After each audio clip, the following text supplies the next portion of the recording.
তো আজকে আমরা টক পাতাতে বানাবো জুস এবং দেখবো এটাকে একটা স্বাভাবিক মানে সুস্থ থাকে নাকি তাকে হসপিটালে দৌড়তে হয়। তার জন্য প্রথমে আমরা বেশ একটা ভালো মতো টক পাতা বেছে নেবো।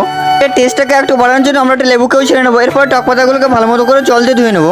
সাথে সাথে লেবুটাকেও আমরা ছোট ছোট করে কেটে নেবো। তারপরে গ্যাসটাকে অন করে তারপরে একটা কড়াই দিয়ে তার ভিতর দিয়ে দেবো কিছুটা পরিমাণ জল। এটা কিছুটা পরিমাণ ফুটে এলে তার ভিতর দিয়ে দেবো কিছুটা পরিমাণ চিনি এবং কিছুটা পরিমাণ নুন। এর ভিতরে কিছুটা পরিমাণ টক পাতা এবং আবার কিছুটা পরিমাণ নুন দিয়ে কিছুটা পরিমাণ রস দিয়ে বেশ কিছুক্ষণ জাল দিতে থাকবো।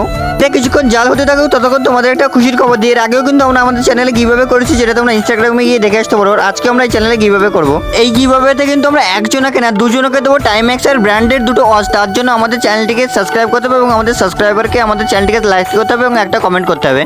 এই কমেন্ট থেকে আমরা দুজনকে সিলেক্ট করে তাদেরকে গিফট দেবো। এরপরে এটা ভালো মতো করে জাল হয়ে গেলে একটা গ্লাসে নিয়ে তার ভিতরে কিছুটা পরিমাণ ঠান্ডা জল মিশিয়ে কিছুটা পরিমাণ নুন এবং কিছুটা পরিমাণ লেবু দেওয়ার পরে ফাইনাল এটা দেখতে কিছুটা এরকম। চলো এবার এটাকে টেস্ট করে দেখা যাক এটা খেতে কেমন হয়। তো এটা খেতে আমার বেশ ভালোই লেগেছে, টক টক এবং খুব সুন্দর একটা ফ্লেভার আসছিল।